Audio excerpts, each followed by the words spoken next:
Bienvenido una vez más a la serie Resolviendo Conflictos para poder reinar en vida. Este es su amado hermano, amigo en la fe, en Cristo, el obispo Frank Picón, desde acá, desde la ciudad de Orlando, con un abrazo y un saludo muy fraternal y cordial a cada uno de sus hermanos lindos que se conectan en esta hora. Hoy es la cuarta y última sesión de esta serie. Que ha sido de gran edificación. He escuchado los testimonios, los he visto también de muchos de ustedes. Hemos escuchado audios de hermanos que cómo explican la relación que han tenido luego de haber recibido esta palabra hace poco, antes de estar en el aire, hablaba con una joven y una hermana que han sido edificadas con esta palabra. Así que gloria a Dios por eso, ¿verdad? Gloria a Dios. Hoy vamos a estar tratando el tema de la resolución de conflictos en la iglesia. Hemos tratado la resolución de conflictos a nivel individual, la resolución de conflictos a nivel de matrimonio y de familia. Y hoy vamos a tratar esta parte de lo que es la resolución de conflictos en la iglesia para poder reinar en vida. Y hoy tomo este tema desde una perspectiva preventiva en vez de una perspectiva reactiva. Muchas veces nosotros reaccionamos al conflicto. No hacemos nada preventivamente para evitarlo. Y le doy gracias a Dios a su pastor porque ha tomado la iniciativa de que se den esta serie para poder verlo de una forma preventiva y no tener que luego reaccionar a las expresiones a veces negativas de un conflicto interno en una persona, en un matrimonio o, como en este caso vamos a hablar, la iglesia. De esta forma podemos nosotros sinceramente evaluar nuestras vidas y la vida de la iglesia donde nosotros fuimos sembrados. Esto es importante, porque solo así vamos a poder hacer los ajustes de ser necesarios y eliminar o minimizar cualquier conflicto en el ágape donde usted se encuentra viviendo o disfrutando, ¿no? Entonces, vamos al texto de partida que hemos usado en cada una de las previas 3 plenarias y es Romanos capítulo 12, versículos 17 al 18. Romanos capítulo 12, versículos 17 al 18. Y es importante que siempre venga usted a una enseñanza con una mentalidad de discípulo, de desaprender para aprender, y con su Biblia abierta usted va a ver lo que el consejo divino les va a comunicar. Es importante. Este ha sido el texto clave de todas las lecciones o plenarias que hemos tenido hasta la fecha. Y esta no será la excepción. Si lo tienen, pues vamos a leer. Dice, no paguen a nadie mal por mal. No paguen a nadie mal por mal. Procuren lo bueno. Fíjate, mira esta exhortación. Procura siempre lo bueno delante de todos los hombres. Y cuando habla de hombres, aclaramos en la primera clase que no está hablando del género varonil, sino está hablando en el original de antropos, es la palabra, o sea, de la humanidad. O sea, que procuremos lo bueno delante de toda la humanidad, varón y hembra. Si es posible, en cuanto dependa de ustedes, estad en paz con todos los hombres o toda la humanidad. La única forma de nosotros poder estar en paz con nuestro prójimo, nuestros hermanos en la fe, es que nosotros tengamos resueltos nuestros conflictos internos. Primeramente, vamos a contestar la pregunta, ¿qué es una congregación? Eso parece ser simple, pero mucha gente no sabe lo que es una congregación. Una congregación es la reunión de todo un conjunto de personas. Esta palabra la puedes aplicar a lo político, a lo económico, a la vida laboral, pero ahora quiero aplicarlo a la vida espiritual. Una congregación en Cristo, y aquí hago la diferencia de la previa, es una expresión a nivel local de la Iglesia Universal de Dios. Amén. Si estás tomando nota, es una expresión de vida local de la Iglesia Universal de Dios. Es también una asamblea de los santos que se reúne como familia espiritual y multicultural. Ahora Chile está recibiendo una gran cantidad de venezolanos. Se ha convertido, en vez de un país donde gente sale, sino es que se ha convertido en un país como los Estados Unidos que recibe a inmigrantes.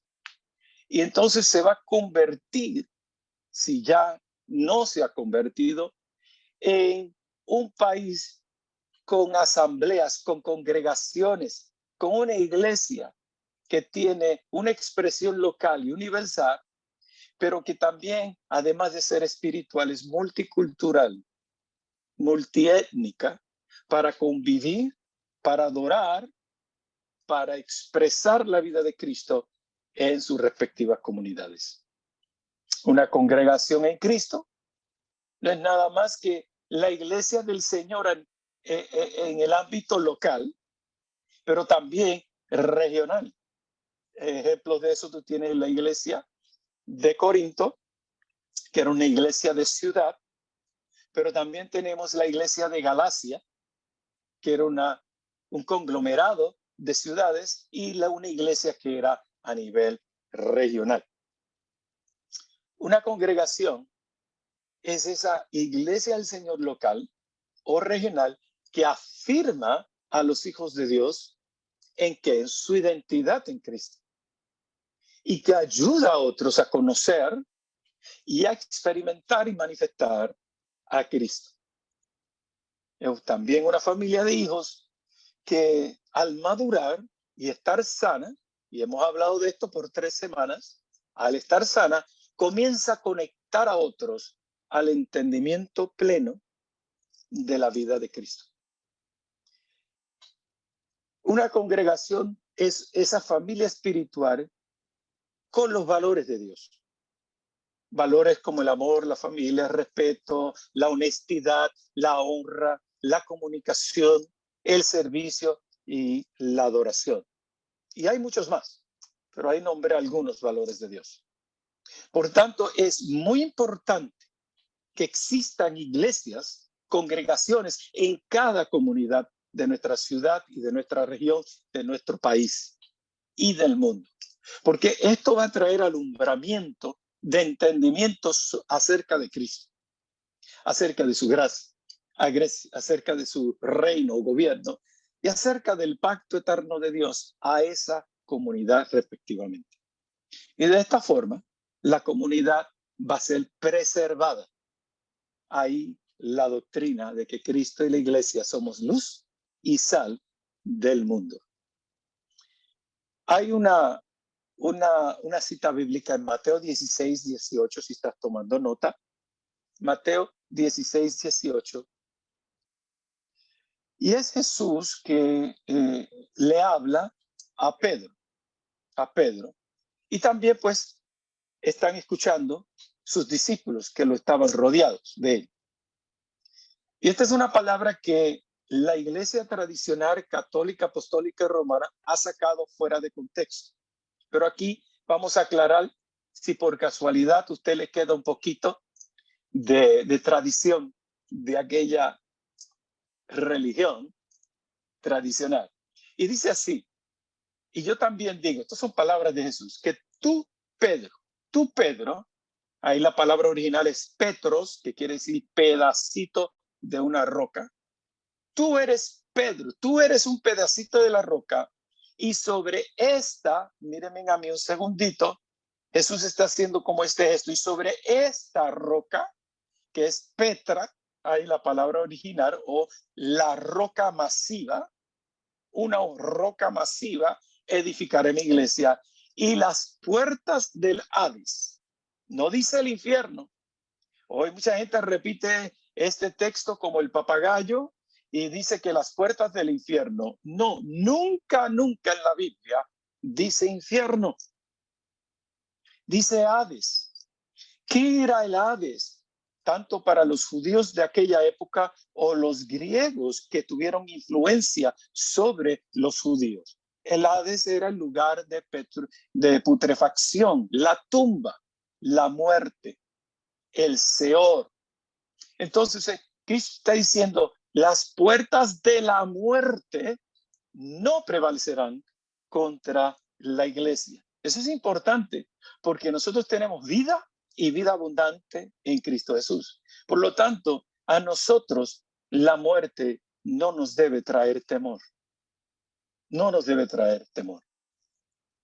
La roca o el fundamento del cual Cristo está hablando es el mismo. Cristo, singular. No fue ni a Pedro el pedacito de la roca, tampoco es a ningún hombre, como hoy se le atribuye a los papas, que cada papa pues viene desde el linaje de Pedro, o asume esa personalidad dentro de la tradición y el rito católico apostólico romano, y entonces viene a ser una figura inefable como el Dios mismo, para que vean que herejía y algo que debe ser rechazado por nosotros, la verdadera iglesia de Jesucristo. Entonces, no fue a un hombre que se le asignó el fundamento, sino a Cristo y solo Cristo. Es sobre Cristo que se edifica su iglesia. Yo sé que estamos hablando del conflicto que puede surgir en una iglesia y cómo combatirlo. Pero si esto no se deja claro, si esto no se pone el fundamento, pues entonces vamos a estar colocando un vendaje en vez de ir a la raíz. Vamos a 1 Corintios 3:11 para verlo dentro de ya el nuevo pacto, en la dispensación de la gracia, siendo revelado a Pablo, y Pablo comunicándose a la iglesia de Corinto, que bastantes problemas tenía de conflictos internos y eclesiásticos. Pablo dice, porque nadie puede poner otro fundamento. Parece que en la iglesia de Corintio habían personajes o líderes que estaban poniendo otro fundamento, o a lo mejor tratando de usarlo como un parcho, ¿verdad? Tratando de utilizar la mitología griega o tal vez la diosa de la fertilidad y todas esas cositas, y ese no era el fundamento, sino que él quiere llevarlo al fundamento. Dice, porque nadie puede poner otro fundamento que el que ya está puesto, el cual es Jesucristo, la roca inconmovible. Aquella roca que estaba en el desierto, ¿se acuerdan que Moisés, en vez de tocarla, le dio un cantazo? Era tipo y figura de quién, de Cristo. O la palabra que acaba de leer su pastor, el cual menciona proféticamente de parte de Isaías que este fundamento iba a ser Cristo. El fundamento de una congregación neotestamentaria o una congregación bajo el entendimiento de Cristo debe ser siempre estable, firme y sólido.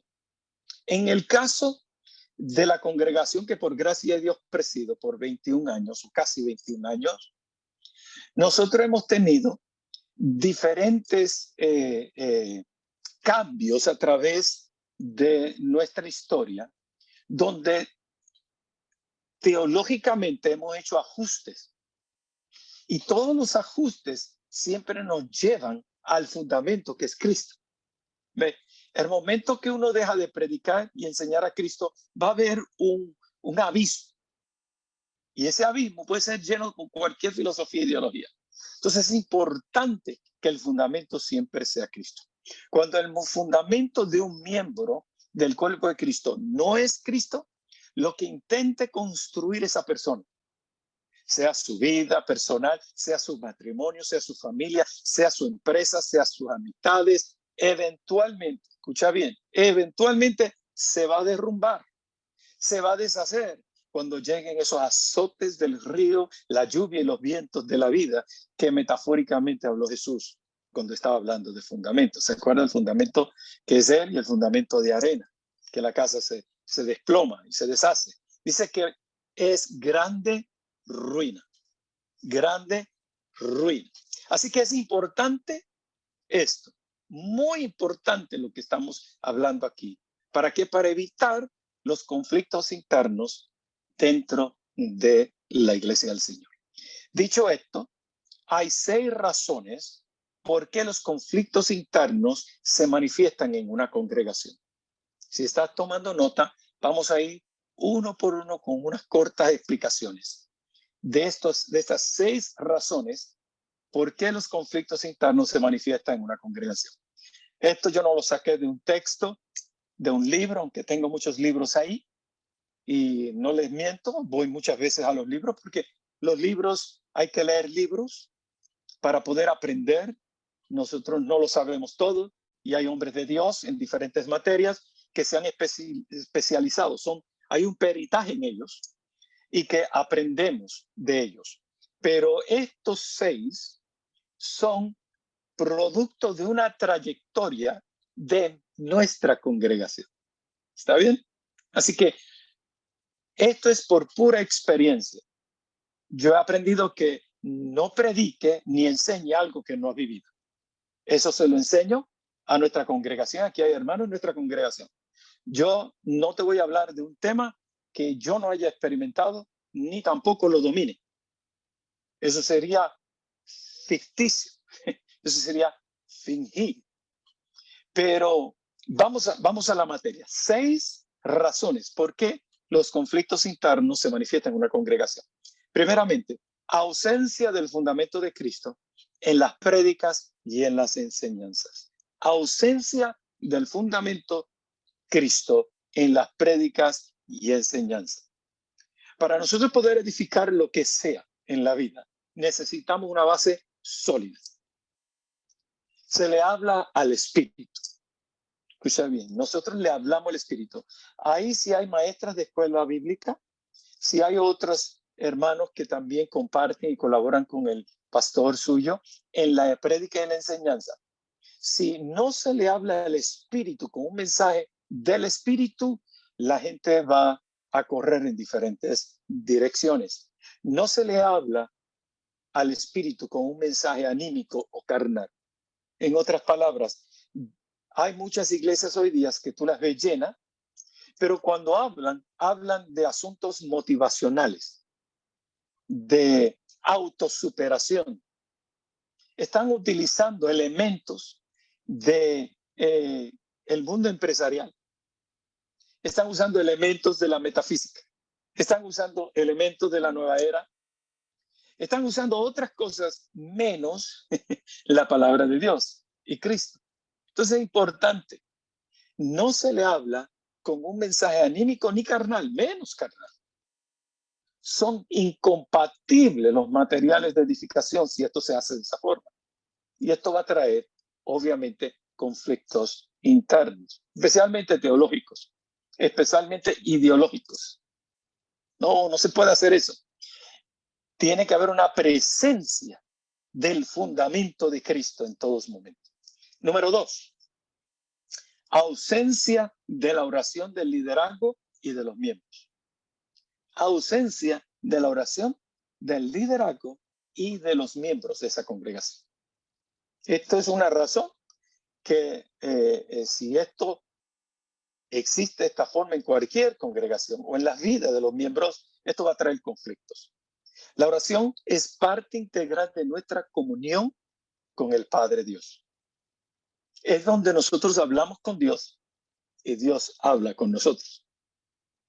Y a lo mejor Dios no te habla, oh, soy Dios, hermano José, así con esa voz audible, pero te habla por intuición. Habla a tu espíritu, porque Dios es espíritu, el espiritual se acomoda al espiritual. Y muchas veces yo he estado meditando y diciendo, Señor, yo necesito dirección. Necesito resolver este conflicto en la congregación. O si hay un conflicto en un matrimonio, ¿cómo traer la consejería adecuada a ese matrimonio? Y voy en oración. Y a veces estoy aquí mismo en esta oficina. Cierro todo, prendo el abanico, ¿verdad? El ventilador, y ahí medito en el Señor. Y ¿sabes qué? El Señor pone el querer como el hacer. Él pone una palabra.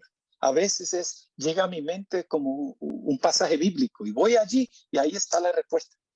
Ahí está la respuesta. Como también me pongo a leer y estudiar la palabra diariamente. Porque esto, como tenemos necesidad de una alimentación de desayuno, almuerzo y comida inmediatas, también nosotros en el espíritu necesitamos alimentar el espíritu con palabra de Dios. Entonces es importante la oración. Es donde hablamos con Dios y Él nos habla íntimamente. Su ausencia, la ausencia de oración, trae conflictos en la iglesia. Los trae desde arriba hasta el más nuevo. Tercero, ausencia de discipulado. Ausencia de discipulado. Cuando hay ausencia de discipulado, se desconoce la identidad de Cristo. Los miembros no saben quiénes son ellos en Cristo. Su identidad de hijo de Dios no está ahí presente. No se consideran hijos de Dios. Pero hay una ausencia de la identidad de que son partícipes de un sacerdocio de reyes. No se sienten reyes, gobernantes sobre esta tierra bajo una mayordomía integral. Hay una ausencia de identidad de embajadores. La palabra dice que somos embajadores de Cristo. No se sienten embajadores de Cristo, que pueden entrar en cualquier círculo de influencia y representar al Padre Dios y representar a su Señor Jesucristo, no con un espíritu de cobardía, sino un espíritu de ¿qué? De amor, poder y de dominio propio. Con un arrojo que entre usted como lo que usted es, un rey, un gobernante y un embajador del Rey de Reyes y Señor de Jesucristo, y poder desplazar todo pensamiento que es adverso a Dios y traer la verdad presente.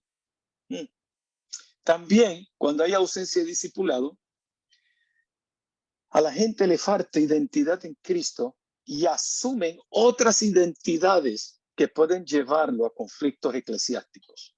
Me explico. Al no conocer que son hijos de Dios, que son varón y hembra, que representan a Cristo y la iglesia, que no tienen una necesidad de orar, de tener comunión con el Padre, esto los puede llevar a abrazar identidades fuera de las de Cristo. El homosexualismo, el lesbianismo, el machismo, el feminismo. ¿Me estás entendiendo? Esto cuando se expresa dentro del contexto de la congregación va a traer graves problemas. Inclusive, si no están bien discipulados, pueden caer víctimas de que estos moveres pueden entrar a la iglesia y decir que está aceptado. Escuche bien, estoy hablando de esta conducta o identidad desviada, cuando en realidad Dios no los creó así. Dios no te creó machista, Dios nos creó que amemos a nuestra pareja. Ya lo discutimos, ¿verdad? En la tercera enseñanza, pero que amemos hombres a nuestras esposas como Cristo amó a la iglesia, y que la esposa, cuando recibe ese amor, orgánicamente trae respeto a ese hombre que Dios ha puesto como cabeza del matrimonio y cabeza del hogar. Ese es el orden sano del Señor. Pero cuando hay ausencia de discipulado, esto no se habla, no crecen los hermanos, no maduran, no se desarrollan en su verdadera identidad de hijo de Dios, de varón y hembra, que representan a Cristo y la iglesia. No hay ese sentido de un sacerdocio de reyes, de gobernantes, y no se ven como embajadores de Cristo representando este glorioso evangelio. Cuarto, ausencia de líderes formados en Cristo. Ausencia de líderes formados en Cristo. Si los líderes que tenemos hoy en la congregación no son formados en Cristo y Cristo en ellos, serán líderes conflictivos, expresando celos ministeriales, serán líderes autoritarios y serán seguidores en vez de tener iniciativas propias iluminadas por el Rey, por el Señor. Y solo va a ser un titular en su liderazgo. Tienen solamente el título, pero no están ejecutando sus funciones dentro del reino. Por eso es importante que no existan ausencia de líderes formados en Cristo, porque de lo contrario vamos a tener conflictos donde vamos a tener líderes unos contra otros chocando con celos ministeriales. Hermano, esto me ha pasado. Yo no estoy hablando nada que lo estoy sacando, como dije, de un libre texto. Yo he tenido líderes que entre ellos mismos estuvieron peleando y peleando y peleando. Un celo, porque a lo mejor unos predicaban y ellos no podían desarrollar un mensaje o no podían ellos ejecutar o hablar elaboradamente, ¿verdad? Oye, no tenían el don de exhortación, pero estaban ahí. Entonces, mira lo que pasa cuando vienen estos conflictos dentro del liderato. Comienzan a señalar las deficiencias de otro. Es como proyección, ¿ves? Para que entonces se le quite de encima la falta o la ausencia de un liderazgo sano y formado en Cristo. Esto crea conflictos entre el liderazgo y luego se manifiestan también en la congregación. Y eso es un dolor de cabeza para nosotros los pastores. Es un dolor de cabeza. Entonces, pues, ¿qué tenemos que hacer? Bueno, tenemos que confrontarlos y tenemos que sentarlos y aconsejarlos, darle oportunidad, pero muchas veces no resisten porque están en un punto donde ya saben más que Dios, saben más que Dios y se van. Lo mejor que le puede pasar a alguien cuando ya se ha tratado todo lo posible es que esas personas se marchen, porque así el liderazgo local puede seguir con la visión, misión, los valores, los objetivos, puede seguir trabajando. Me quita el dolor de cabeza. Cuando se van es como una Tylenol, ¿no? Como acetaminofén. Para mí, se me va el dolor de cabeza. Bueno, la quinta razón es la ausencia, escucha bien, esto es importante, la ausencia de misión, de valores, de visión y los objetivos para cumplir esa visión.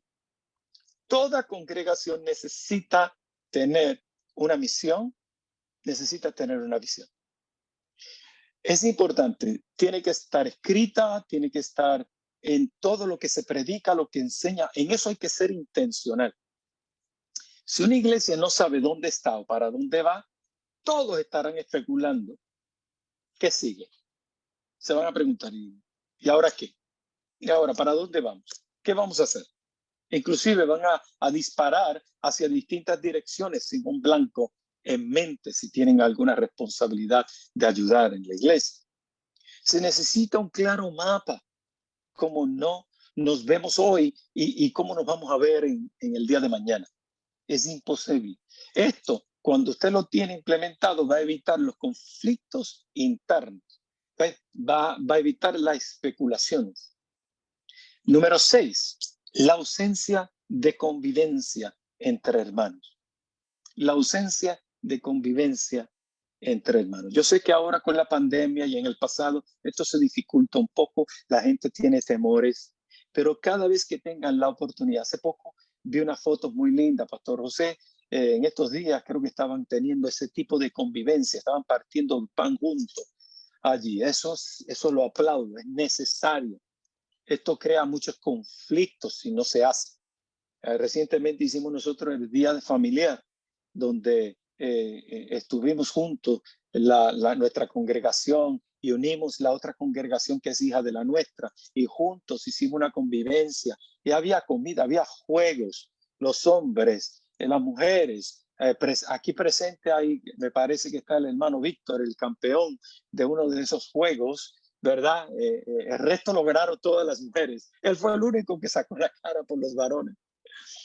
Pero habían dominos, había de todo tipo, juegos de mesa, fue algo muy lindo y lo mejor fueron las conversaciones que se dieron. A veces no nos vemos, habemos el factor distancia. Cuando tenemos un tiempo de 4, 5 horas, 6 horas juntos así, jugando, escuchando música y hablando y platicando, nos ponemos al día. Esa convivencia es importante, porque de lo contrario esto va a crear conflictos internos, porque los hermanos no se conocen. Esta es la razón, no se conocen y pueden juzgar mal. No ven el valor de cada uno de los miembros. En la convivencia nosotros aprendemos cuáles son las virtudes, pero también podemos ver las deficiencias de cada uno. Pero lo vemos con un sentido puro y sincero para poder usar las virtudes y trabajar en equipo para el bienestar del ágape, de la congregación. Y cuando vemos las deficiencias, podemos ayudarnos mutuamente para poder ayudar a nuestros hermanos. Esto yo creo que es la expresión de amor familiar que trae la convivencia. Así que todo lo que he mencionado hasta la fecha responde a tener presente 5 responsabilidades. Ahora vamos a tocar 5 responsabilidades que tenemos como miembros de la gloriosa Iglesia de Cristo. Ya he identificado cuando hay 6 ausencias dentro de el ágape, pero ahora vamos a ver la responsabilidad de todos los miembros del ágape, porque esto no se lo vamos a tirar solamente a un liderazgo o que sean ellos quienes desarrollen solamente la visión. No. Nosotros cuando desarrollamos la misión, la visión, los valores, todo se hizo en equipo. Lo parimos. Y de esto es que se predica. Cada vez que predicamos, tienen elementos de esos valores. Tiene elementos de la misión y la visión. No nos desviamos para asegurarnos que no nos desviamos del fundamento que es Cristo. Importante esto. Bien, vamos a esas 5 responsabilidades que tenemos como miembros de la gloriosa Iglesia de Jesucristo. Si estás tomando nota, los voy a nombrar los 5 y luego los voy a explicar. El primero es comunión. El segundo, administración. El tercero, planificación. Cuarto, comunicación. Y el quinto, ejecución.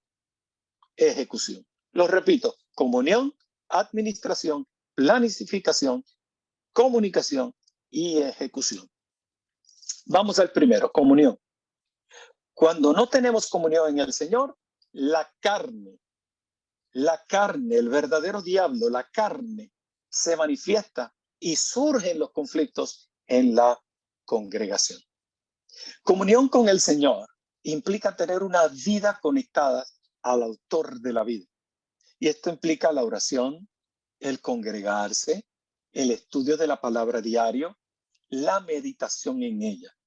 No es solo leer un capítulo diario por la mañana y te olvidas. No. Es sacar el tiempo, ser un buen mayordomo del factor tiempo y decir de tal hora a tal hora, nadie me moleste, que voy a estar en un sitio que he retirado para mi tiempo con el Señor. Hoy platicaba con el pastor y él me decía que él lo hace cierta hora en el taller. Ahí él está solito, cierra todo y allí él tiene un tiempo con el Señor. Eso es importante, iglesia, cada miembro, que usted saque un tiempo, porque no es solo leer, ¿verdad? Un capítulo de la Biblia como el papagayo, como una novela. No. Es estudiarla y meditar en eso. Otras palabras, terminaste, evaluar, estoy hablando lengua, ¿hay alguien que interprete? Evaluaste cada uno de esos versículos. ¿Viste cuál es el denominador común de esa carta o de ese pasaje o de ese capítulo? Si se está hablando del perdón más que nada, si se está hablando de la paz, del amor de Dios. Porque si ese es el asunto, entonces tienes que tomar ese concepto, ese principio del reino y ahora meditar en él. Señor, ¿qué tú quieres decirme con esto? ¿Será que carezco yo de amar a alguien como tú me amaste, de perdonar a alguien como tú me perdonaste incondicionalmente. ¿Ve? Todas esas cosas uno medita. Eso es una oración. Eso es una oración. Eso es lo que Pablo se refería a orar sin cesar. Orar sin cesar. No es que tú estés ahí como un monje católico todo el tiempo y un rosario, ahí constantemente con vanas repeticiones. No, no, no, no. Para eso Jesús dijo que las vanas repeticiones no van. No, es orar, escucha bien, con el espíritu y orar con el entendimiento. Entonces es importante la meditación. Yo medito más que estar rodillado por 3 horas, 4 horas orando. Yo medito más en la palabra. Medito en lo que el Espíritu está tratando de hablarme. Eso es una oración continua. A veces yo soy medio jardinero, por lo menos aficionado. Entonces me gusta trabajar en la finca. Tengo muchos sembrados, muchas cosas. Y cuando estoy allá, estoy solito, ahí no hay nadie, yo, las abejas, las hormigas, lo que está volando por alrededor de mí, los saltamontes, la naturaleza, pero estoy yo solito con el Padre. Y a veces podando una mata, me imagino Dios podando mi vida. Veo el principio de la siembra y la cosecha. Veo la importancia de echarle agua a una matita, a un árbol. A veces hay que revolcar la tierra. Y todo eso comienzo a meditar y el Señor me da a veces una iluminación inmensa para yo trabajar los asuntos de la grey o los conflictos que pueden surgir dentro de la grey. Así que es bien importante esa comunión con el Señor. Implica tener una vida de conexión al autor de la vida. En 1 Corintios 1:9, vaya ya bien rapidito, Pablo, quien le está hablando a una iglesia que tiene un sinnúmero de conflictos internos, que es Corintio, estaba en un desorden craso, a pesar de que tenía todos los dones, tenía gente hablando de aquel, de aquella, otra, tenía problemas de seguidores. Dentro de la misma iglesia había división, unos seguían a Pablo, otros seguían a Pedro, a Cefas, otros seguían a Apolos, otros a Crispo. Sí, porque hay un error, no es Cristo el que dice, lo tradujeron incorrectamente ahí en 1 Corintios, es Crispo, hay un problema ahí de traducción en la Reina Valera. Eran 4 facciones, entonces Pablo quiere traerlos a Cristo, quiere volver a traerlos a Cristo. ¿Acaso fue Cristo? ¿Fui yo quien morí en la cruz del Calvario? Eso es lo que le dice Pablo, porque quiere llevar lo que fue Cristo. Cristo es el todo, hermano. Entonces, mira lo que dice en 1 Corintios 1:9. Fiel es Dios, por el cual fuimos llamados. ¿A qué? A la comunión con su Hijo, Jesucristo nuestro Señor. Fiel es Dios, por el cual fuimos llamados. ¿Que fuimos llamados a qué? A la comunión. No a la crítica, no a espumar nuestra versión de cristiandad. Fuimos llamados a la comunión con su Hijo, Jesucristo nuestro Señor. Si nosotros tenemos esa comunión, que entendemos nuestra identidad en Cristo, que somos la congregación, escucha bien, la congregación de los primogénitos, de los espíritus de los justos hechos perfectos, que en nuestro espíritu se ha unido el espíritu del Señor, nosotros vamos a entender, hermano, que dependemos totalmente de Él. Dependemos totalmente de Cristo. Vamos a 2 Corintios 13:14, la segunda carta.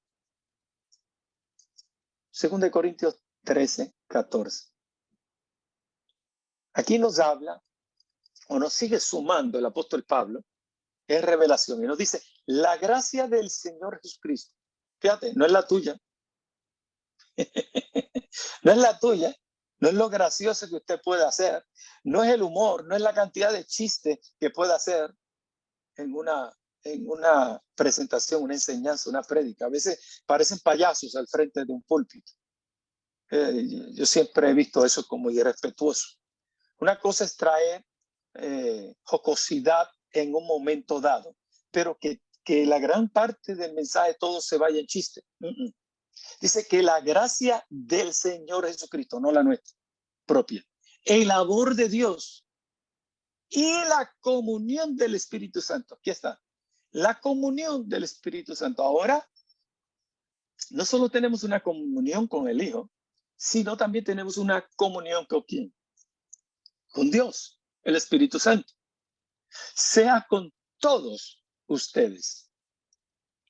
Vamos a Hechos 2:24. Vamos a ver lo que capta Lucas en este escrito. Hechos, capítulo 2:24.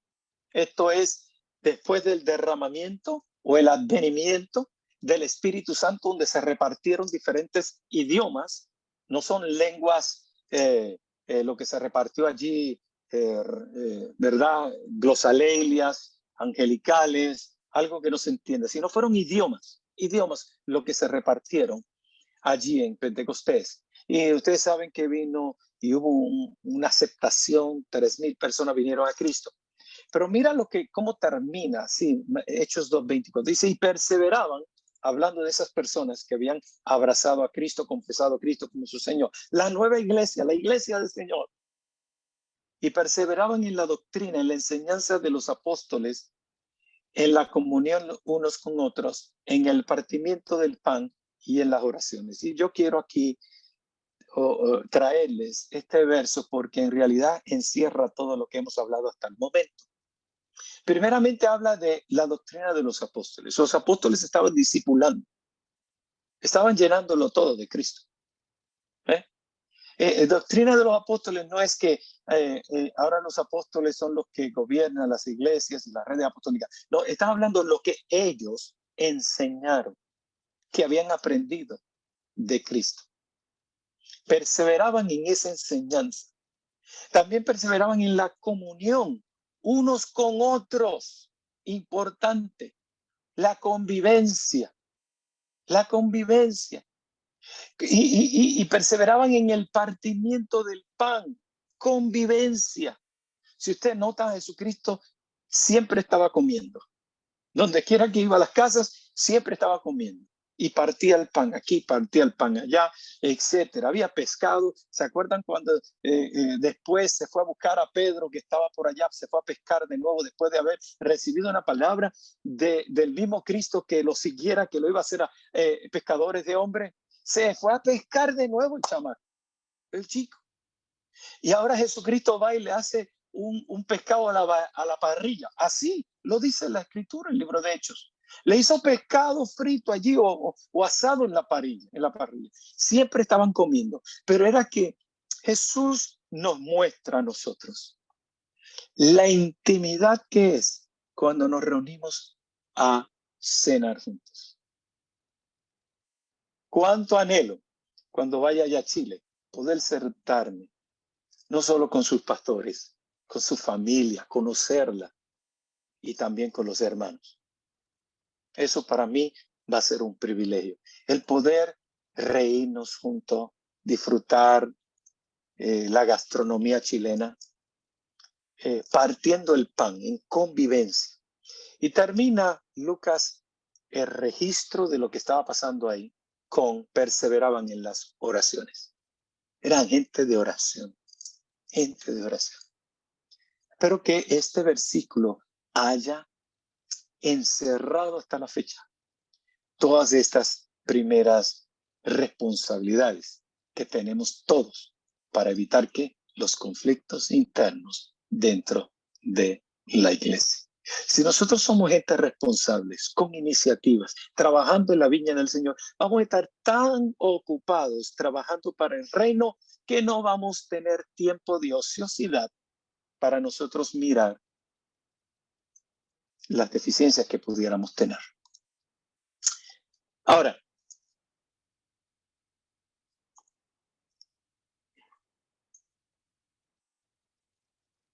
la administración. Vamos a hablar con la número 2, la responsabilidad número 2. Administración. Administración. Y para esto tenemos que ir a 1 Corintios 4, del 1 al 2. 1 Corintios 4, del 1 al 2. Lo voy a leer en la Reina Valera, pero también la quiero leer en la Nueva Traducción Viviente. Y quiero leerlo en la Nueva Traducción Viviente porque en realidad cuando tú vienes y lo miras en el original griego, la Nueva Traducción Viviente hizo un mejor trabajo traduciendo lo que la Reina Valera. Pero quiero leerla a ambos. Sigue siendo la palabra de Dios y el principio o el concepto, el principio del reino está ahí. Bien, comienzo a leer 1 Corintios 4 del 1 al 2. Así pues, ténganos, hablaba de Apolos y Pablo, aunque no lo dice ahí, pero si va en el contexto se va a dar cuenta que ese era el equipo apostólico que estaba caminando, Pablo y Apolos. Dice, así pues ténganos a ellos, los hombres por servidores de Cristo. Fíjate que ellos no exigieron que les llamara apóstoles, sino ténganos como servidores de Cristo. Qué lindo eso, ¿verdad? Como ministros de Cristo. Entonces, mira lo que dice ahora. Y administradores de los misterios de Dios. Pero para tú ser un administrador de los misterios de Dios, los tienes que conocer. Los tienes que conocer. Por eso es la importancia de qué? De la comunión, de la oración, del discipulado, de congregarte. A veces queremos saber tantas cosas y no hacemos ninguna de eso. No abrimos la palabra de Dios, la Biblia, hasta que llegamos a la reunión de los santos en la sede y entonces ahí esperando que nos digan. Y hoy día con los aparatos electrónicos ni la Biblia llevamos a la congregación. Entonces, para ser administradores de los misterios de Dios tenemos que conocer los misterios de Dios, en los misterios revelados en Cristo, empezando por Él mismo. Ahora bien, se requiere de los administradores que cada uno, sigue diciendo, que cada uno sea que hallado fiel. Hallado fiel. Ahora quiero leer la Nueva Traducción Viviente. Y si no la tiene ahí presente, escúcheme. Dice, así que a Apolos y a mí, considérennos como simples siervos de Cristo, a quienes se nos encargó la tarea de explicar los misterios de Dios. Ahora bien, alguien que recibe el cargo de administrador debe ser fiel. Debe ser fiel. Así que lo dice casi igual, pero quería porque este era más sencillo, pero lo dice exactamente. Me puse a buscar en el original de esos momentos que el Señor te dice, pero ¿por qué yo tengo que buscar esto? ¿No? Y es que el Espíritu Santo quiere que tú vayas, indagues, profundice, escudriñar las escrituras, decía Jesús, porque ellas hablan de mí. Entonces cuando el Espíritu Santo te detiene en una palabra, vete búscalo en los originales, busca en diccionario, busca otras Biblias, ¿verdad? Para poder hacer una comparación. Te vas a encontrar con lo que yo me encontré, con algo sencillo, pero que enfatiza la importancia de ser un servidor, alguien que explica, llamado a explicar los misterios de Dios, administrar fielmente todo lo que se nos pone a la mano. Administrar es gobernar un territorio, gobernar una comunidad o gobernar una institución. Por ejemplo, el caso de una iglesia, puede ser tu matrimonio, tu familia, son instituciones. O sea, lo que Dios instituyó dentro de la raza humana. Entonces, administramos, gobernamos esas cosas. Pero también administrar es organizar la economía de una persona o de una entidad.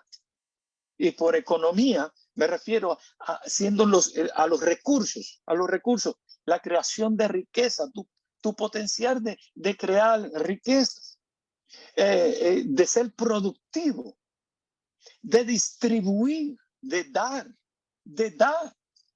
El consumo de bienes. Nosotros debemos administrar nuestros bienes y no ser gente que malgasta lo que tiene, esos recursos o los servicios, que todo esto satisfacen las necesidades humanas. Todas estas cosas, mis amados hermanos, requieren administradores fieles. Y esto incluye mayordomía, incluye responsabilidad, incluye compromiso. Cuando no existe una administración fiel, honesta, sincera y transparente en las vidas de cada uno de los miembros de la familia de Dios, los conflictos en la iglesia se manifiesta. Ve que yo no he tomado los conflictos y después me voy dando soluciones, sino te estoy dando la prevención de ellos y lo que ocurre cuando no hacemos las cosas de forma preventiva. Te voy a dar un ejemplo. Si un miembro no ha sido responsable en dejarse formar por Cristo, porque esto le corresponde a ellos, ni tampoco practica la comunión con Dios, y ya hablamos de eso, ni tampoco con el Evangelio, no está familiarizado en lo que es el Evangelio, y practica esa comunión con los hermanos, tampoco es un administrador fiel de su vida, de su familia o de sus recursos, será un hermano carnal y en desorden. Repito, será un hermano carnal, sigue siendo nuestro hermano, por gracia y voluntad de Dios, por la sangre derramada en la cruz del Calvario, pero es un hermano que no está operando en el espíritu y está en desorden. Parece fuerte esas palabras, pero ese es el resultado. Esos son los conflictos internos que se están manifestando cuando no se ha sido responsable en todas estas áreas que yo acabo de mencionar. Esta persona va a manifestar conflictos de ¿qué? De oposición. Va a manifestar conflictos de desacuerdo, de rivalidad prolongada. Va a tener dificultades sembrando en la obra del Señor, porque no está de acuerdo, está en desacuerdo, porque desconoce su responsabilidad en la economía o en la mayordomía. Que por cierto, toda esta siembra se hace a través de la iglesia. No va, esta persona que es carnal y está en desorden, no va a participar en la vida de Cristo. Inclusive va a tratar de espumar su condición a otros para tratar de evitar que, como entrar en alianzas y traerlo a su vida. Dice la palabra que un abismo llama a otro abismo. Un abismo llama a otro abismo.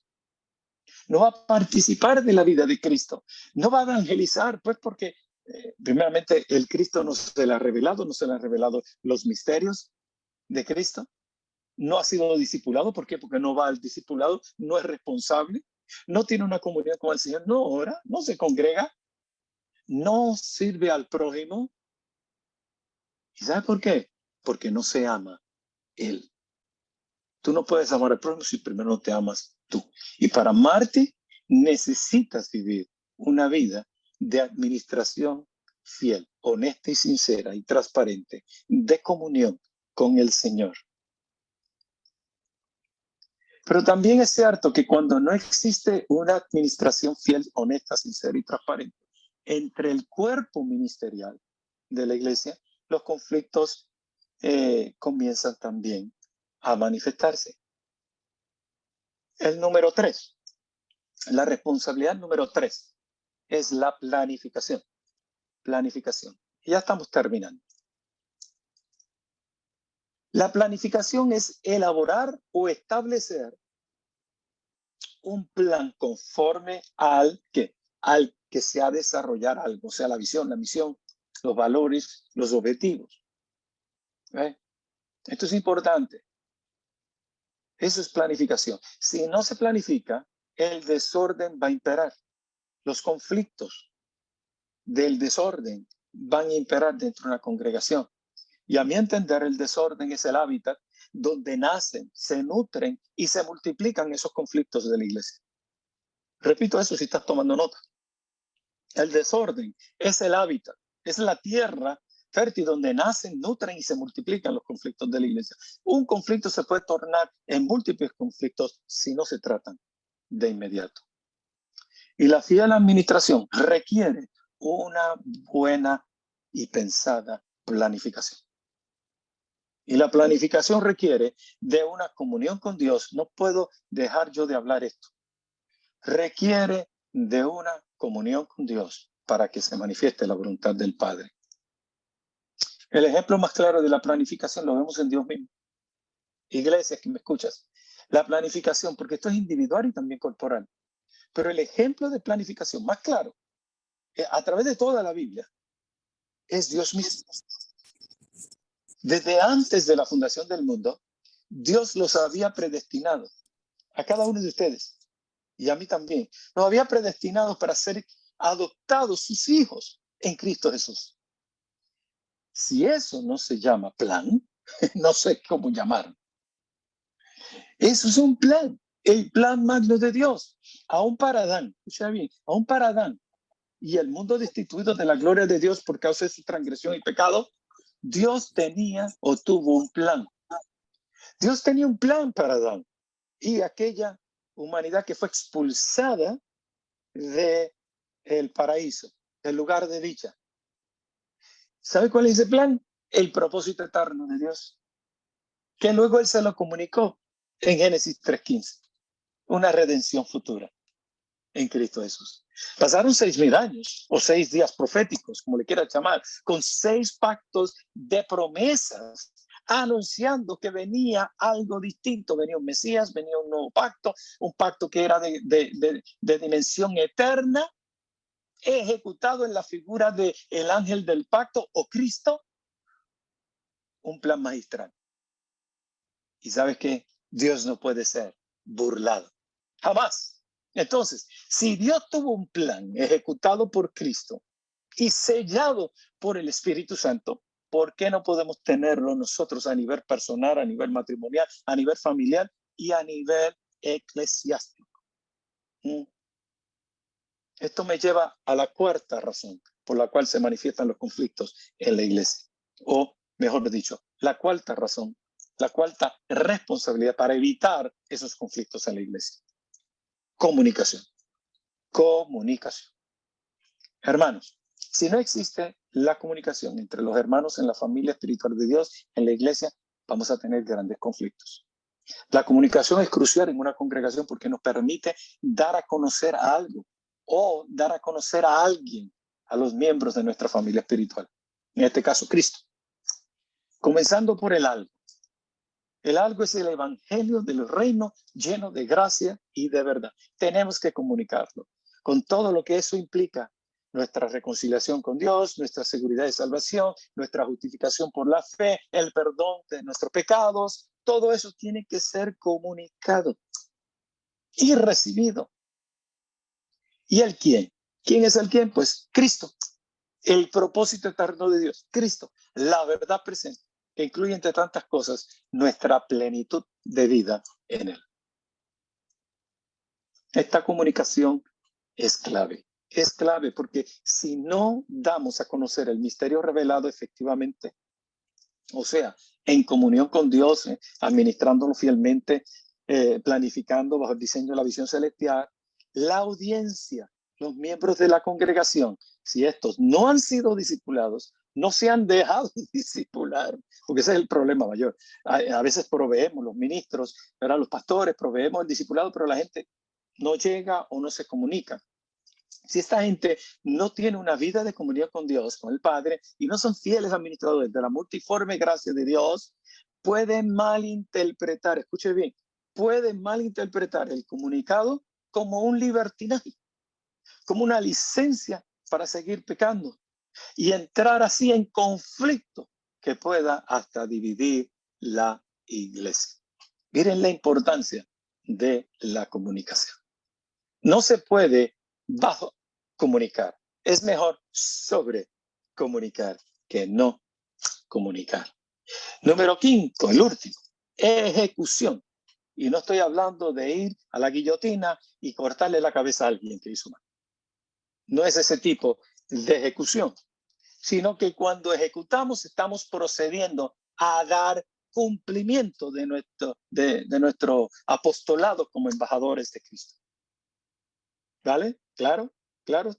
En nuestro caso, la ejecución de nuestra comunión con Dios, la ejecución de la fiel administración de los recursos y la economía encomendada por Dios, la ejecución del plan desarrollado en Cristo Jesús y finalmente la ejecución a la comunicación de nuestra encomienda en Cristo para el mundo.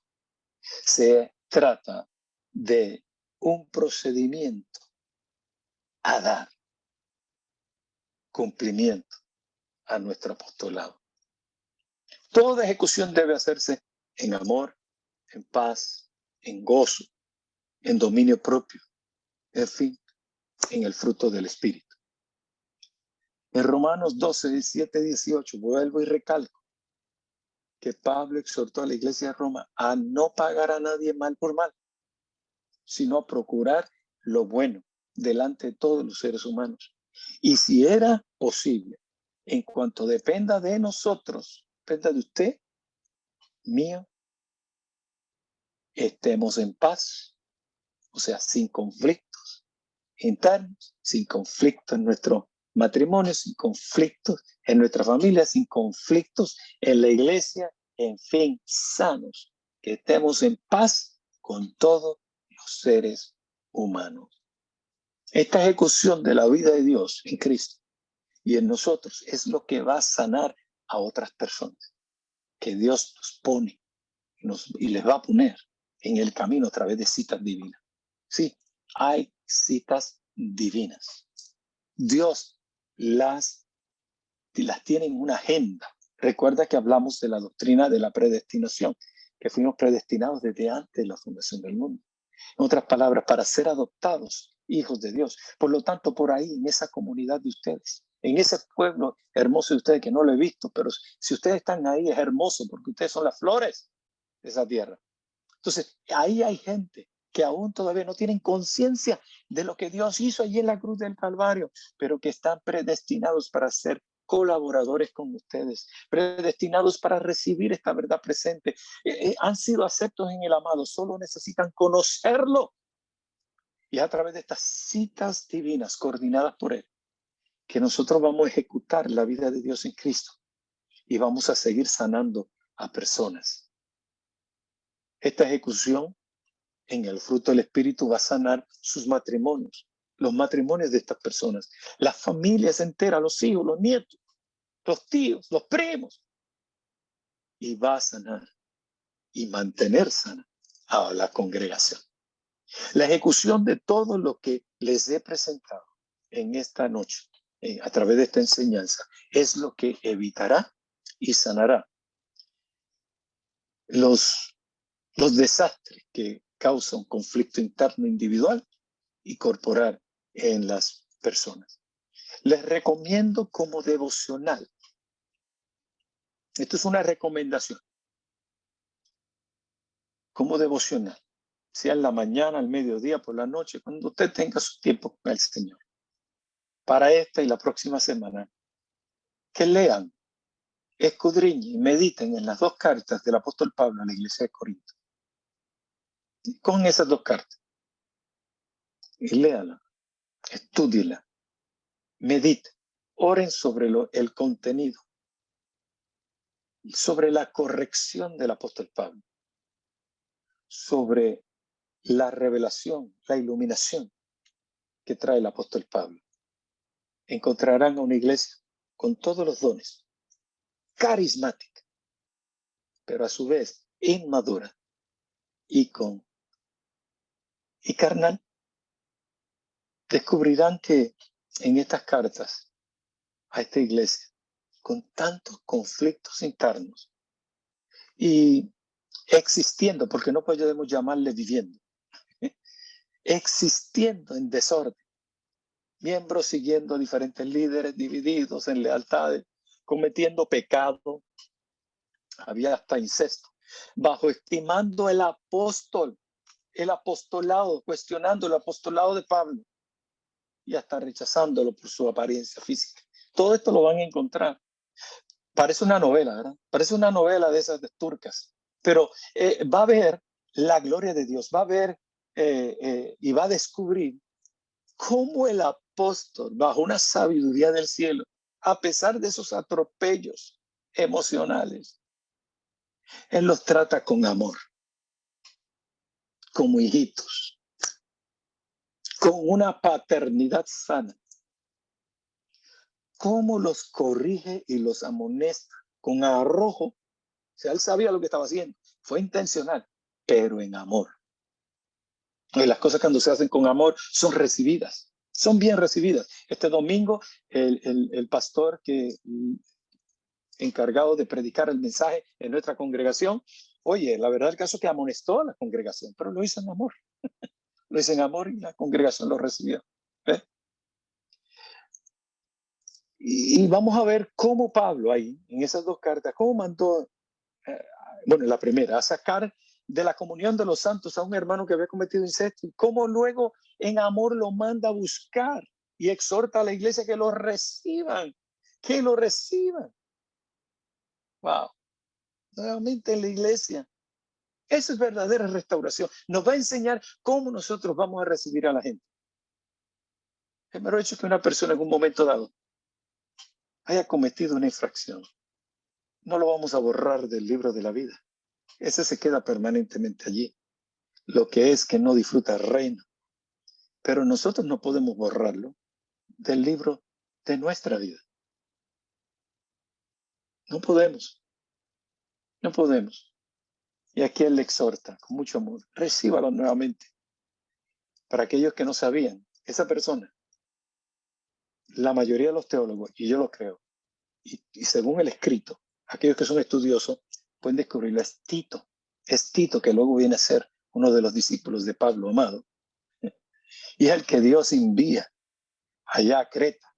¿Se acuerdan? A enderezar a los ancianos y a implementar un nuevo gobierno en esa iglesia. Tito. Aleluya. Nadie se le escapa a Dios de ser amado, restaurado y volver a usarse para trabajar en la viña del Señor. Es una buena lectura, hermanos. Es una buena lectura y un buen estudio luego de esta serie. Van a aprender muchísimo, van a sumar a sus vidas acerca de la vida de Cristo. Amado, les doy las gracias de que usted me haya permitido llegar hasta ahí, hasta lo más privado de sus hogares, llegar hasta su espíritu, llegar hasta su corazón y poder impartirles esta palabra de verdad presente en Cristo. Le doy las gracias a sus pastores maravillosos, bellos, lindos, José y Odette, quienes le creyeron a Dios y discernieron que este servidor podía ayudarles con un granito de arena y sumarle en la edificación de su iglesia. Eso es lo que soy, un colaborador de Dios para ayudarlos en su madurez y crecimiento para la obra del ministerio. Nuevamente, gracias desde Orlando, siempre a su orden. Quisiera orar antes de pasar la parte al pastor José para el tiempo de pregunta y respuesta. Así que cierre sus ojitos ahí, si está con sus familiares, tómele la mano y vamos a orar. Vamos a orar en unidad. Empezamos así, si se acuerdan, y vamos a terminar así la serie, orando. Padre, gracias te damos. Oh, Señor, cuán hermoso es estar los hermanos unidos. Gracias, Padre, por esta ventana de oportunidad, donde a través de esta tecnología podemos llegar hasta Chile y otros lugares del mundo, a los hogares mismos de tus hijos, para compartir una palabra de fe, amor y esperanza. Señor, en esta hora te pido que todo lo que aquí se ha compartido, que todo lo que aquí se ha enseñado, que todo lo que aquí se haya impartido, sea, Padre, de acuerdo a tu voluntad, tu sabiduría y tu diseño de iglesia. Ayúdanos a ser embajadores de Cristo. Ayúdanos a ser buenos comunicadores, fieles administradores, gente de comunión contigo y con los hermanos. Ayúdanos, Señor, a ejecutar todo, Padre, lo que es visión, misión celestial. Tu voluntad, Señor. No queremos hacerlo solo. Te necesitamos a ti. Espíritu Santo, dirígenos en cada paso que tomamos. Tanto, Padre, a nivel individual, como a nivel matrimonial, como a nivel de familia, nuestros hijos y también como la iglesia del Señor. Permite, Padre, que se tome esta palabra y corramos con tu visión para ejecutar nuestras asignaciones apostólicas en nuestra comunidad, que podamos compartir las buenas noticias. El Cristo que nos habita, Padre, que podamos nosotros conectar a otros por tus citas divinas a este glorioso reino. Esto te damos gracias, Padre, en la autoridad de tu Hijo Jesucristo. Amén, amén y amén. Son bendecidos. Amén. Amén. Gracias, mi obispo, por tan hermosa lección, por exponernos la palabra, y porque Dios hoy día, yo creo que nadie se va para la casa o nadie se va a apagar el computador o el teléfono diciendo Dios no me ha hablado hoy día. Así que antes de terminar esto, dar espacio también a las preguntas, mi obispo, agradecerle a usted su tiempo, su amabilidad, su corazón, su disposición, su amistad, su compañerismo. Gracias por abrirnos los brazos, su tiempo. Gracias porque Dios lo ha usado también para venir a llenar un vacío en cuanto al compañerismo. Se ha convertido en un mentor y quiero darle las gracias también por ese tiempo que se ha dado en conversar conmigo, en escucharme, en disponer su oído y poder hablarme como un hijo. Así que le agradezco, mi obispo, por todo el tiempo que ha invertido en nosotros. Así que desde acá un gran abrazo. Y bueno, gracias, le queremos mucho. Agradecemos al Señor. Amén. Agradecemos al Señor porque entendemos que todos estos recursos son espirituales y quien nos permite encontrar a las personas claves en algún minuto es Dios, es el Señor. A veces creemos que vamos caminando solos, ¿eh? Que ¿quién podrá estar a nuestro lado? Pero esto es espiritual. Y damos gracias al Señor porque esa provisión es real, es genuina. Así que ninguno de nosotros puede decir que está solo. Dios siempre provee de amigos, de compañeros, de hermanos de la fe para poder desarrollar esta tarea tan hermosa. Así que, mi obispo, muchas gracias. Gracias por compartir este tiempo con nosotros y por ser sensible a la voz del Espíritu. Así que, y le vamos a esperar acá, le vamos a esperar, vamos a tratar de recibirlo con lo mejor que tenemos. Es un desafío Amén. para nosotros. Usted se va a convertir en nuestro primer invitado. Es un desafío para una iglesia pequeña organizar algo como esto, pero creemos en el Señor que Dios nos va a dar las herramientas, los tiempos, los recursos y todo lo que necesitamos. Así que somos una iglesia pequeña, pero que pensamos grandemente. Así que claro, exactamente, creemos que Dios nos ha llamado a cumplir una obra maravillosa y que Dios está con nosotros. Pasando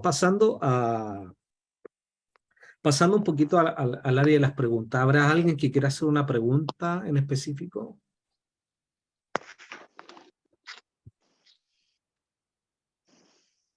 ¿Habrá alguien que quiera hacer una pregunta con respecto a lo expuesto?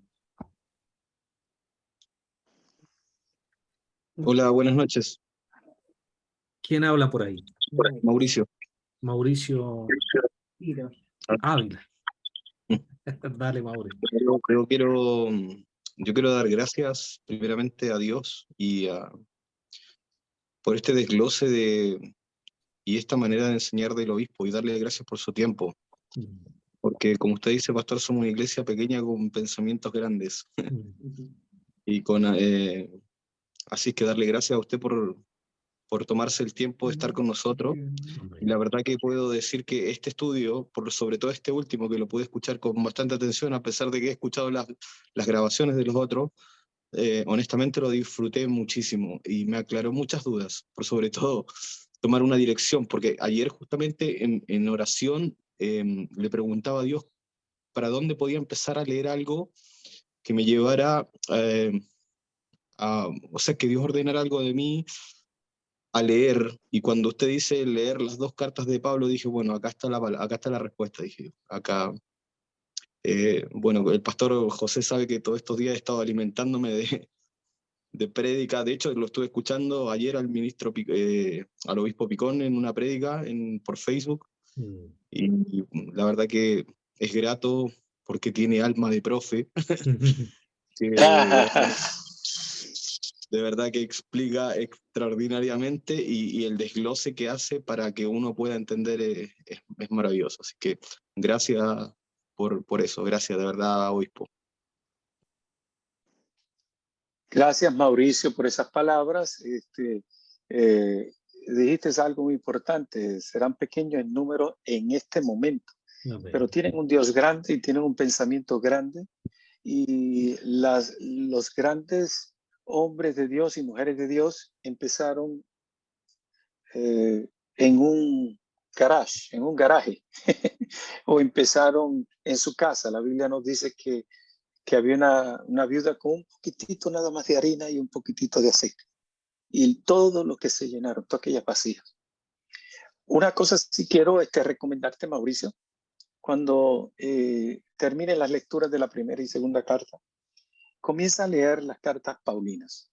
Son 14. Léelas todas. Esa va a ser tu devocional. La tendencia a veces de nosotros ir a los salmos, son tan bonitos, pero los salmos pertenecen a otro pacto que no es el tuyo, ni es el mío.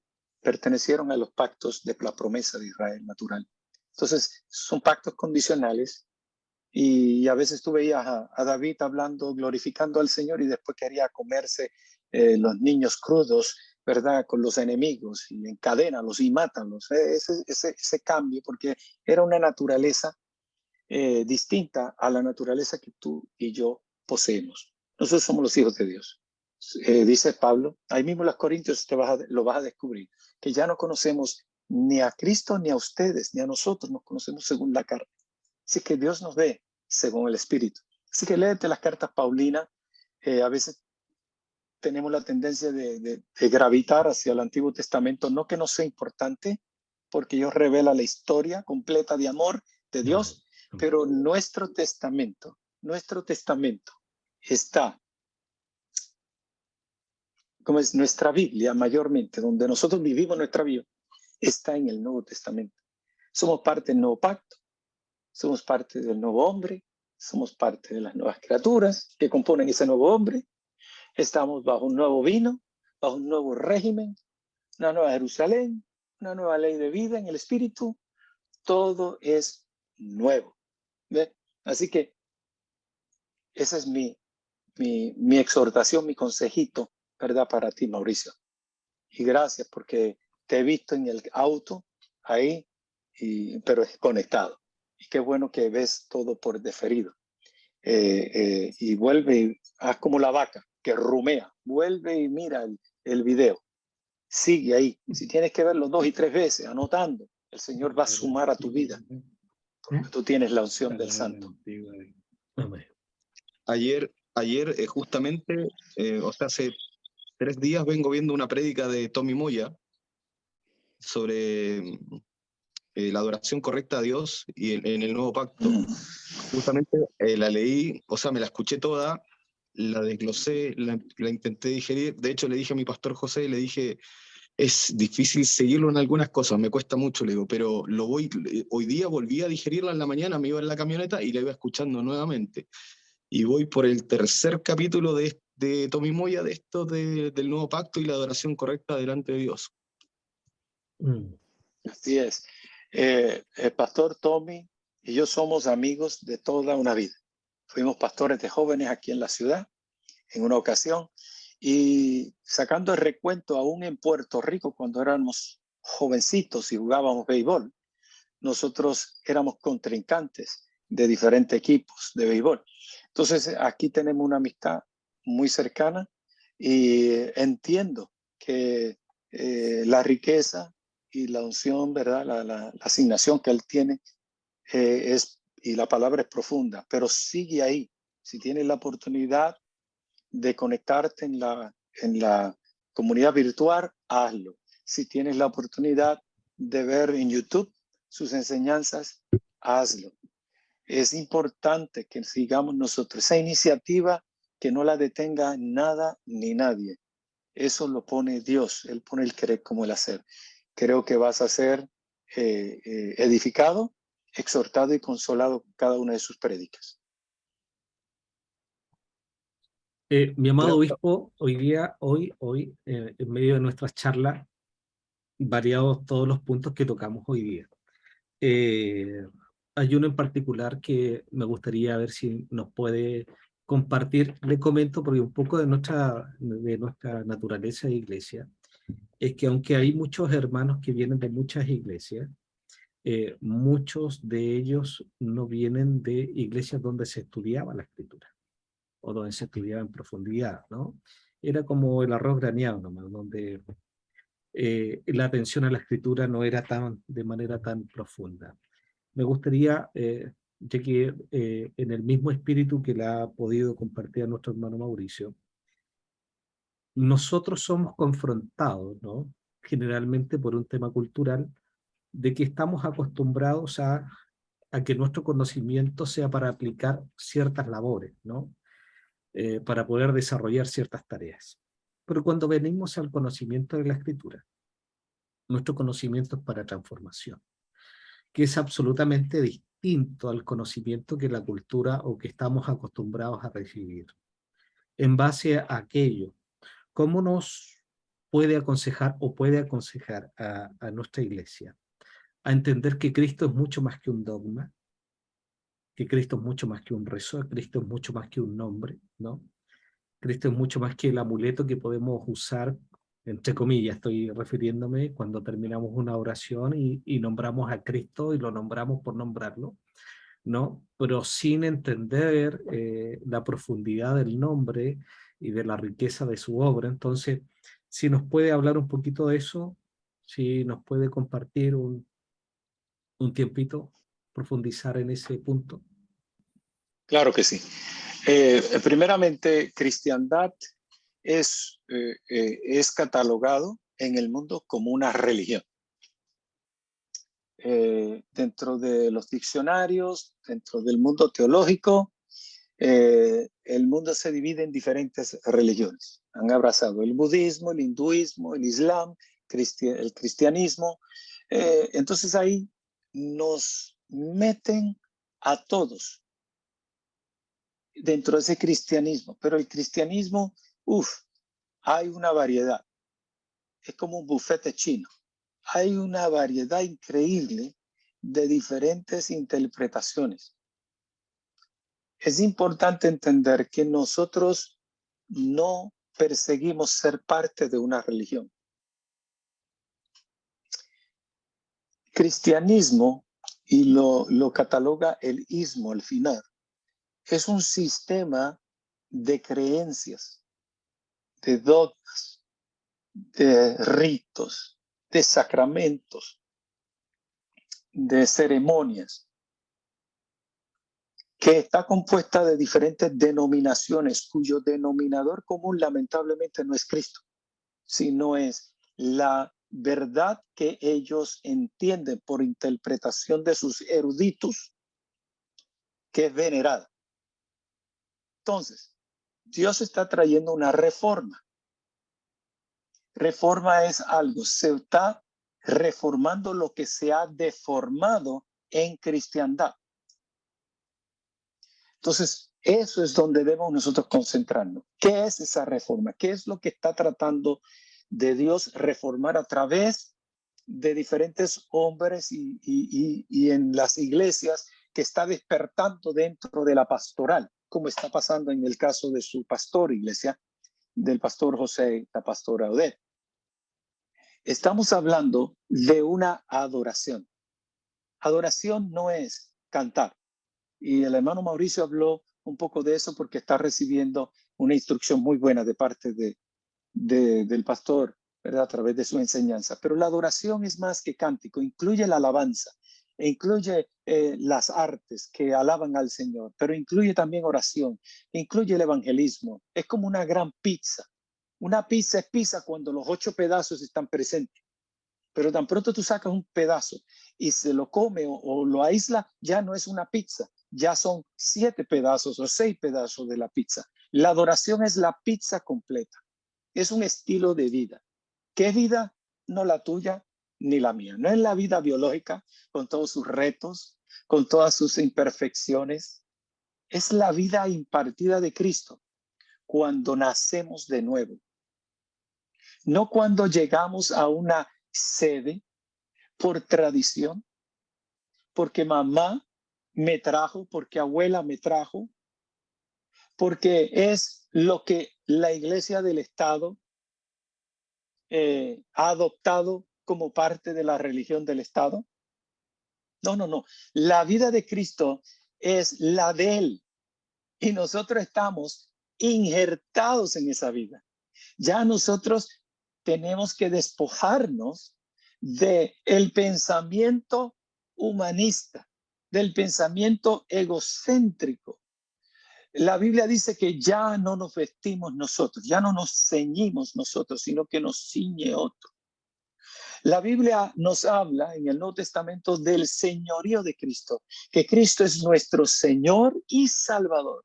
Él nos rescata de esa vida vieja, de ese régimen viejo, de los atropellos de una vida biológica y sus retos, y nos trae, nos sumerge, porque dice que la vida nuestra está escondida en Cristo y en Dios. Por lo tanto, no es nuestra vida.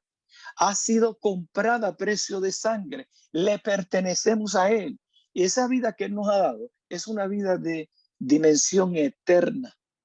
Por lo tanto, no se sujeta a las cosas naturales. Por eso es que cuando venimos a Cristo, dice que nos ha puesto en lugares celestiales juntamente con Cristo, sentados ahí a la diestra del Padre. En otras palabras, nosotros tenemos que mirar todo desde esa dimensión espiritual. Y por espiritualidad me refiero a amar, el amor de Dios. Entonces, la vida de Dios es una de amor, es una vida de deleite, de un placer en Cristo Jesús, de unas victorias en Cristo Jesús, de un poder y una sabiduría en Cristo Jesús. 52 veces en el Nuevo Testamento aparece la frase en Cristo Jesús. Debe haber importancia. Esa vida es una vida distinta. Inclusive cuando la vida biológica te dice vivo en escasez, la vida de Cristo dice que todo Él nos lo suple según sus riquezas en gloria. Cuando la vida en el psique o en la vida biológica nos dice que hay una enfermedad, sea depresión, sea emocional o sea física, un cáncer, o sea, lo que sea, que el cuerpo humano deja de funcionar, uno de sus órganos. La vida de Cristo me dice que no importa, mi cuerpo se está deshaciendo, pero mi espíritu no. El espíritu va creciendo, se está manifestando a dimensiones increíbles.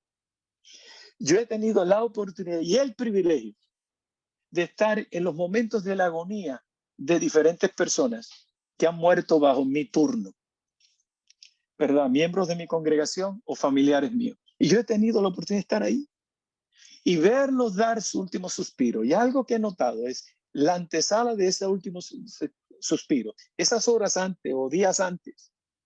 Ellos me comunican que en realidad ellos saben que ya se les acabó su tiempo aquí y que ahora pasan a el otro lado de la eternidad. Y ellos están felices, que están gozosos. Y se despiden de los familiares. Se despiden. Ellos lo dicen en su vocabulario. Nos vemos al otro lado, pero en realidad no nos vamos a ver ni nos vamos a conocer como nos conocían aquí en la tierra. Esa palabra de sensibilidad y de amor y de consuelo y de ungüento es para aquí, para los terrícolas, los que estamos aquí en la tierra. Pero el momento que deja de suspirar es último aire, ese último de oxígeno y que bote ese CO2 último, inmediatamente los ángeles están ahí. Lo sabemos porque tenemos a nuestro hermano Daniel como profeta, que nos dice que pasó con Cristo y él es el primero entre muchos hermanos, el primogénito de la humanidad, el soberano de los mortales. Entonces, lo que le pasó a Cristo según la carne, que luego va al Padre, eso es exactamente lo que nos va a pasar a nosotros. Y dice Daniel, ¿qué él vio en visión? Vio millares que traían a uno como el Hijo del Hombre ante los tronos. Y ahí estaba el anciano de los días. Y le entregó un reino. Pero si leen los versículos más adelante, hace referencia a nosotros. Entonces, eso va a pasar cuando venga esos ángeles. Yo me imagino, cerramos los ojos acá en este lado de la eternidad y los abrimos en espíritu al otro lado. El cuerpo se queda aquí, el alma pues ya no lo necesitamos, porque no necesitamos este cerebro, no necesitamos los pensamientos del hombre, no necesitamos las emociones, no necesitamos el cuerpo, porque nos desvestimos de este tabernáculo para vestirnos de otro. Y entonces ahí nos llevan hasta la misma presencia de Dios, donde allí escucharemos esas palabras, casi de inmediato, porque recuerda, la luz es lo más rápido que se conoce, ¿verdad? En la física, pero aún los instrumentos de nosotros pueden captar cierta numerología, que es así de largo, el número es grandioso, pero es más rápido que eso, porque nosotros somos gente finita y la luz es infinita, y la palabra dice que Dios habita en luz inaccesible. En luz inaccesible. Otra palabra, que esto que pasa así, como un abrir y cerrar de ojos aquí en el cronos nuestro. Y luego allá recibimos y escuchamos esas palabras de nuestro Señor. Oye, por cuanto me fuiste fiel en lo poco. En otras palabras, en tu vida aquí en la tierra, en la vida biológica y luego en el conocimiento de Cristo, haciendo todo lo que yo te envié, tus asignaciones, siendo embajadores de Cristo. Por cuanto fuiste fiel en lo poco, en lo mucho te pongo. Entra en el gozo de tu Señor. ¡Oh! ¡Aleluya! En la eternidad. Oye, yo no te necesito saber más nada. No necesito si tengo allá un condominio, si cómo es el condominio, si Dios me dio. ¿Te acuerdas que nos decían en la escuela bíblica? Tienes tantas estrellitas por haber traído a alguien a Cristo. Eso no funciona así. El reino no es así. Esto se lo inventaron aquí los hombres en esas denominaciones. Así que lo que te quiero decir es, Pastor José y todos aquellos que están recibiendo esta contestación, que la vida de Cristo no es nada como la vida de nosotros. En la vida de nosotros tenemos imperfecciones, tenemos retos, tenemos risa, tenemos alegrías, pero también tenemos momentos de tribulación, de tristeza, de pérdida humana, pérdida de posiciones. Pero en la vida de Cristo todo me es ganancia. Ya no vivo yo, dice Pablo. Entonces esa es la mentalidad, ese es el chip que hay que cambiar. Eso es lo que hay que reformar. Ya no vivo yo. Ese ya no vivo es bios, de biológico. Ya yo no vivo. Ya Cristo vive en mí y por ende yo vivo en él. Y lo que yo pudiera vivir, ahí vuelve el bios, lo voy a vivir, perdón, lo que yo vaya a vivir en la carne y la sangre, en el bios, lo voy a vivir, y escucha bien, en la fidelidad de Cristo. En la fidelidad de Cristo. Otra palabra, que ni tampoco depende de mi fidelidad. Mi fidelidad es importante, pero no es lo que a mí me va a hacer vivir la vida de Cristo. Mi responsabilidad es solo una respuesta, un responder a esa vida que yo tengo en Cristo Jesús. Fíjate, yo tengo que vivir pensando, ¿sabes qué? Cristo lo hizo y en él yo también lo voy a hacer. Cambia nuestra perspectiva completamente. Por eso es que podemos ser lo que nosotros queramos hacer en Cristo Jesús. Jóvenes que están aquí, hay una que cumplió años, 17 años. Yo no sé si tiene los recursos o tiene las becas para ir a la universidad. Si ese es tu deseo, ve a la universidad o busca otra vocación, pero sé alguien. No solo sé un embajador de Cristo, sino también sé un ser productivo en la sociedad para que el mundo vea y crea. Cuando ellos vean, oye, ¿cómo lo hiciste?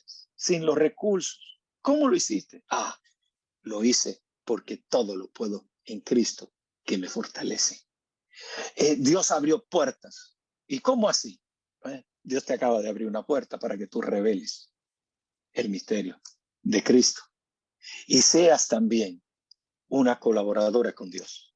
Así que te exhorto, seamos buenos médicos, buenos doctores, buenos empresarios, buenos técnicos, buenos conserjes, no importa la profesión o la vocación que tú tienes para ganarte el pan de cada día, Dios quiere que tú vivas esa vida en Cristo en cada estrato de la sociedad. Que lleguemos hasta los altos escaños políticos, ¿por qué no? Y allí seamos hombres y mujeres con valores, que no sean los depravados que legislen cosas que al bien le están diciendo mal y al mal bien. No, que seamos nosotros que retomemos nuevamente las jurisdicciones desde lo más bajo, desde las alcaldías, desde las gobernaciones, desde los escaños de representantes, de legisladores, senadores, hasta la presidencia o el ministerio primordial. No importa el que sea, podemos nosotros hacer una diferencia. Somos la sal de la tierra, somos la luz del mundo y lo somos porque Él es la sal y Él es la luz del mundo. No sé si eso contestó tu pregunta, hermano, pero ahí está, Sí, la vida de Cristo. Sí, por supuesto, mi obispo. Entendiendo un poco entonces que no existe vida privada, que no existe vida independiente, no existe mi vida y la vida de los demás, por cuanto en nuestra vida ya no tenemos de alguna manera derecho a una vida pasada, sino que hoy día nuestra vida es nueva en Cristo y es el desafío a aprender, a conocer y de alguna manera desarrollar todos los días de nuestra vida, que es una vida absolutamente abundante y rica. Si hay alguien que debiese andar feliz es el cristiano, ¿no? Que vive una vida absolutamente nueva y distinta. Mi querido obispo, con esto quiero dejar si hay alguien más que quiera hacer una pregunta, porque yo tengo la última. ¿Habrá alguien más que quiera hacer otra más? ¿Alguien o estamos? Volviendo un poquito al tema que nos convoca mi obispo, 1 Corintios 6, versículo 7, hace la mención a, ¿no es cierto?, a la falta de sabiduría que quizás la iglesia puede tener en ciertos minutos. Y en esa 1 Corintios 6, ¿qué? Sí, 1 Corintios 6, versículo 7, en esa falta de sabiduría, a veces los hermanos llevan sus conflictos a los jueces, ¿no? A los jueces de esta tierra. Dice, así que por cierto, es ya una falta en vosotros que tengáis pleitos entre vosotros mismos, ¿no? ¿Por qué no sufrís más bien el agravio? ¿Por qué no sufrís más bien el ser defraudados? Qué concepto más maravilloso de amor hacia la comunidad, hacia la hermandad, hacia el cuerpo de Cristo, mi obispo. Sí, hay un problema que tenían los corintios y era que estaban funcionando en desorden. Si miras toda la carta, te vas a dar cuenta que funcionaban en el egoísmo, en el egocentrismo. Salían de la mitología griega, que tenían culturas promiscuas, infidelidad. La verdad, el caso vivían una vida de pecado y ahora están entrando a experimentar lo que es Cristo y la iglesia. Pero parece que querían seguir viviendo la vida, llevando a sus colegas, a sus hermanos, a los tribunales. Inclusive si lees el contexto, te vas a dar cuenta. ¿Qué pasaba con los tribunales? Pablo conocía muy bien Corintios. Corinto tenía una fama porque los jueces eran corruptos. A pesar de que estaban bajo el dominio romano, que había un nivel de justicia, porque de ahí sale muchas de nuestras jurisdicciones y nuestro departamento de justicia y nuestras leyes. Vienen de Roma, si no lo sabían, en la mayoría de Latinoamérica y Norteamérica. Pero los corintios eran bien corruptos. Entonces, eran injustos. Entonces, Pablo lo que está tratando de enseñárselo, tú tienes que dejarle esto a Dios. Es en otras palabras. Déjale esto a Dios. Mira cómo dice el original escrito. El hecho de que tengan semejantes demandas legales unos contra otros es en sí una derrota para ustedes. Es una derrota para ustedes. O sea, Pablo está diciendo, ustedes están actuando como inmaduros, ustedes están llevando algo que puede ser resuelto, ese conflicto a nivel espiritual, a través del diálogo, como hablamos aquí anteriormente en otra enseñanza, y lo quieren llevar a alguien que no tiene a Cristo. No, eso es una derrota. ¿Por qué mejor no aceptar la injusticia y dejar el asunto como está? ¿Por qué no se dejan estafar? En el reino, en la vida de Cristo, es todo al revés de cómo hacemos las cosas en la vida cotidiana. ¿Ve? En la vida existen leyes y a veces justa, algunas no injustas, que dicen, no, mira, llámate un abogado, vamos a resolver esto. Tenemos nosotros que trabajar esto. Esto es parte de la reforma. Tenemos que morir a nosotros. Tenemos que entender que en Él vivimos y en Él somos. Somos del Señor. Pablo decía que él era esclavo de Cristo. Esclavo de Cristo. ¿Tú sabes lo que es? Que primero había sido esclavo él y estaba en una cárcel, en un cepo, con cadenas, esclavo del Estado. Y ahora él dice, me libertó Cristo, y después escribe, ahora soy esclavo de Cristo. Porque Él es nuestro Señor, Él es nuestro dueño. Así que no sé si eso pues, te suma, te ayuda, pero es importante que nosotros no entremos a llevar nuestros trapitos sucios al tendedero público, sino que los lavemos, los sequemos acá en privado, y lo trabajemos con el reino. Hay mucha sabiduría en Cristo Jesús. Si la había con Salomón, que decidió no voy a partir este niño por la mitad y le voy a dar la mitad a uno y la mitad al otro. Y la verdadera madre dijo, no, dáselo a la que miente. O sea, sabiduría. Si la hubo en Salomón, imagínate ahora que Cristo es la sabiduría y el poder de Dios, dice Pablo. La sabiduría y el poder de Dios. Yo creo que se puede resolver todo conflicto a través del diálogo si existe un corazón contrito y humillado. Amén, mi obispo. Creo que ahí estamos. Agradecerle una vez más. Muchas gracias. Ya planificaremos un nuevo encuentro. Y bueno, avisarle a todos nuestros hermanos y a los hermanos que están conectados de otras congregaciones con nosotros y que van a ver el video, avisarles que si Dios así lo permite, en septiembre usted estará con nosotros, por cuanto estamos conectando iglesias, estamos tratando de conectar pastores, ¿no es cierto?, para que se puedan sumar a ese tiempo de administración, al tiempo que usted nos va a visitar acá en Chile. Así que las puertas están absolutamente abiertas por si alguien se quiere sumar, si alguien de los hermanos que está con nosotros le quiere avisar a su pastor, a su obispo, a su congregación. Nosotros vamos a estar absolutamente abiertos, ¿no?, a que se quieran sumar con nosotros y si quieren hacer un trabajo conjunto con nosotros, estamos absolutamente abiertos a eso. Lo importante es y siembren. ¿sí? Pastor José, animo a la gente a sembrar. Es una inversión en el reino, ¿no? A veces nosotros invertimos para conseguir un servicio, ¿verdad? Como consumidores, invertimos también en la banca, pero qué lindo es cuando nosotros invertimos en el reino y podemos nosotros entonces traer esos recursos y para que pueda ser de beneficio al cuerpo de Cristo. Así que no se crean poquitos. Si hay aceite y hay harina, podemos llegar y empezar a llenar vacías. Usted sigue invitando, que son las vacías, sigue invitando y usted va a ver cómo el Señor sigue multiplicando el aceite y la harina. Mi obispo, muchas gracias. Queremos orar también para poder bendecirle, ¿no? Queremos orar también para darle gracias al Señor por esto. Padre, gracias, Dios, te damos por tu amor y por tu misericordia. Tu palabra nos asegura muchas cosas, muchas. La vida, la eternidad.